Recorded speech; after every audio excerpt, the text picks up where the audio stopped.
qui est hôtel et hébergement, c'est encore un peu compliqué. On voit bien qu'ils sont en train de se chercher. Alors là où j'ai regardé, il existe beaucoup de labels, beaucoup de dispositifs, et on a du mal à regarder ce qui est de l'ordre vraiment de l'implication finalement et de la réalité, de la préservation de l'environnement et de faire attention à tout ce qui nous entoure, c'est-à-dire à trier ses déchets, à faire des économies d'énergie, à la fameuse sobriété énergétique, et puis la réalité sur le terrain du fait d'une réalité un peu marketing, où parfois le fait de s'annoncer vert, écotourisme, écologe et compagnie, eh bien ça fait venir des clients. C'est la raison pour laquelle, et là encore je le souligne, c'est l'Agence de l'environnement et de la maîtrise de l'énergie, elle a fait un peu le tri là-dedans, elle a regardé un peu tout ça, et elle nous a retenu, elle nous recommande 2 labels, que j'ai été voir aussi, c'est l'écolabel européen. Alors là, c'est délivré aux hôtels et aux gîtes, et même parfois... L'agence, une agence officielle Oui. Ah bon. C'est une agence officielle qui a fait le tri dans tous ces labels. Bon, d'accord. Concernant Ils ont donné des notes. Voilà, exactement. Ils en ont retenu 2, c'est pas beaucoup. Non, hein. ils nous recommandent 2 labels en disant ceux-là, ils sont vraiment sérieux. Alors, c'est quoi? Allons-y. Alors, c'est écolabel européen.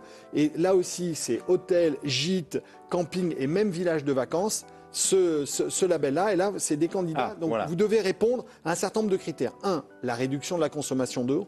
2, la limitation du gaspillage alimentaire. Le tri des déchets.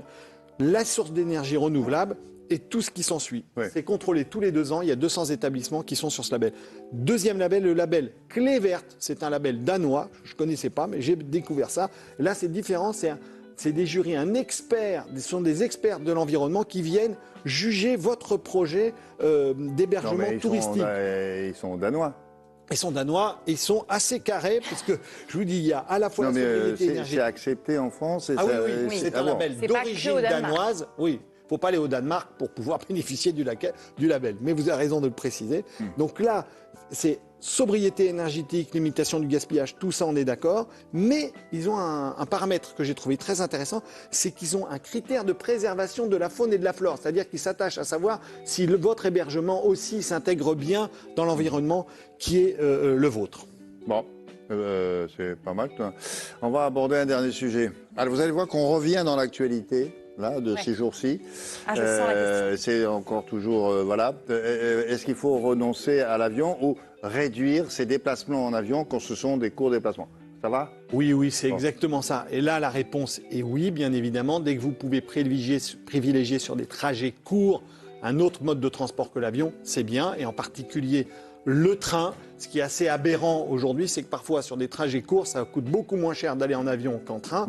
Ça, c'est un peu perturbant. Et ça me permet aussi de souhaiter un très bon anniversaire, puisque ça fait 50 ans qu'existe en Europe le pass Interrail. Vous savez, c'est un pass qui vous permet de voyager de manière illimitée pour 200 ou 400 € en train dans toute l'Europe.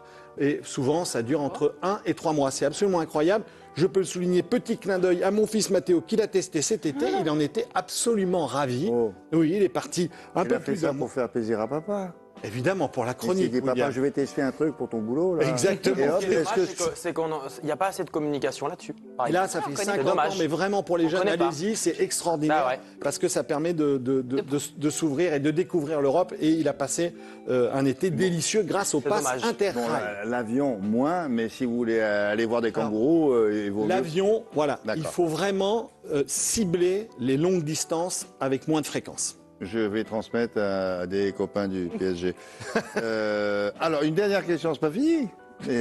Alors, celle-là, elle fâche peut-être un peu. Est-ce que le tourisme dont vous venez de parler, le tourisme vert, avec toutes les qualités qu'il a, est-ce que ça coûte plus cher pour nos consommateurs et pour nos amis? Alors, on a gratté, on est allé chercher. Il n'existe pas d'étude en tant que telle qui démontre quel est le plus cher, le plus avantageux que le tourisme de masse. J'aurais tendance à dire, et là, pardonnez-moi, c'est pas mon habitude, William, mais au pif, que ça coûte toujours un peu plus cher, malheureusement, tout ce qui est durable et écologique par rapport à ce qui est tourisme de masse, même si, il faut le souligner, quand on interroge les Français... Non, mais ça, c'est la deuxième étape. On dit ça entre nous, devant nos amis. Le prochain objectif, c'est que tout cela... écologie et autres, ça coûte moins cher. Et vous verrez, on va tous se une évidence. Ça va de soi. C'est une évidence, William, vous avez raison. C'est exactement le paradoxe des courts trajets qui coûtent moins cher en avion qu'en train. Merci beaucoup, Rodolphe, et vous ferez la bise à Mathéo. C'est l'heure du tour du monde, des meilleures publicités étrangères que vous n'avez jamais vues, en tout cas pas à la télévision française. C'est une sélection établie par Caroline Delage. Je sais vous dire, c'est chaud. Et c'est éco.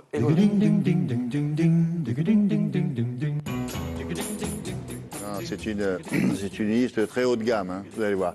Caroline, vous nous couvrez de cadeaux, là, oui. pour commencer? Comme ça, moi, William, anniversaire, Noël, Ah bon remise des diplômes. Bah oui, toutes les occasions sont bonnes, finalement, pour faire un cadeau, ça fait plaisir. C'est le thème du jour? C'est le thème du jour, absolument. Alors quand même, quand on fait un cadeau, cette pub américaine nous rappelle qu'il y a quelques petites précautions à prendre parfois. Il peut y avoir des petits quiproquos. D'accord.